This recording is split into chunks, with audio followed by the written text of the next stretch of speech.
Choisis la vie te donnait ton droit à l'erreur.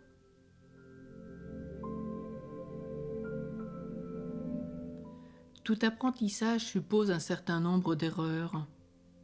Tes premiers pas hésitants, tes chutes t'ont peu à peu fourni l'assurance nécessaire pour savoir marcher.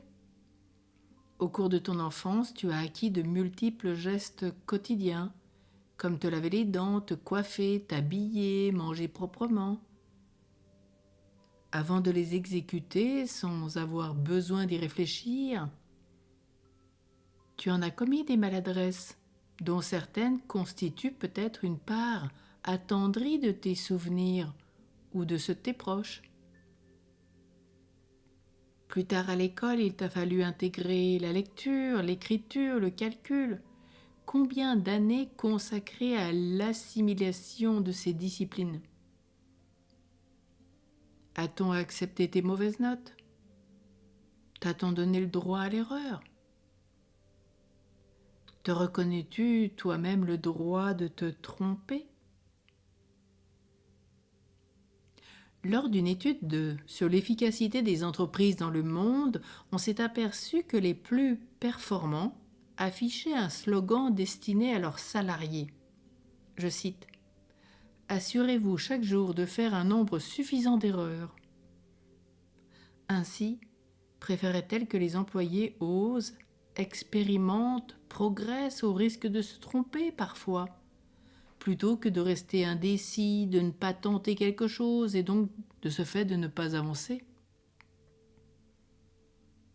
Connaître la vie, savoir qui tu es, entrer dans cet endroit de paix et de joie qui t'habite profondément répond aux mêmes lois d'apprentissage. Tu conçois très bien qu'un musicien fasse des fausses notes en répétant ses gammes avant de devenir un virtuose. Tu admets qu'un danseur ou qu'un patineur soit tombé de nombreuses fois avant de devenir une étoile au prix d'entraînements extrêmement rigoureux.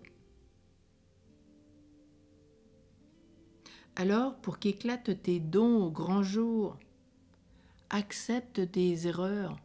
En lisant la parole de Dieu, médite sur ceux qui ont commis des erreurs et comment ils les ont transformées avec l'aide de la grâce de Dieu. Accepte tes erreurs au quotidien, tes tâtonnements. Et si à cause d'une grande exigence envers toi ou d'une grande timidité excessive, tu réfléchis trop longuement avant d'agir, consens simplement à réapprendre, à valoriser chaque essai comme des parents qui encouragent les premiers pas de leur enfant.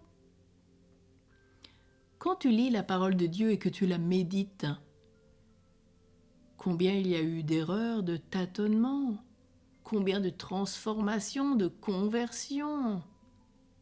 C'est plein d'espérance pour chacun et chacune d'entre nous. Alors aujourd'hui, médite cette parole. Contemple les scènes, vois ce qui s'est passé, ce qui s'est dit, comment ils ont réagi, comment ils s'en sont sortis. Et toi aussi, tu vas oser accepter et apprendre. Tu feras encore un certain nombre d'erreurs, mais l'essentiel est comme dans la parole de Dieu, tire-en une leçon.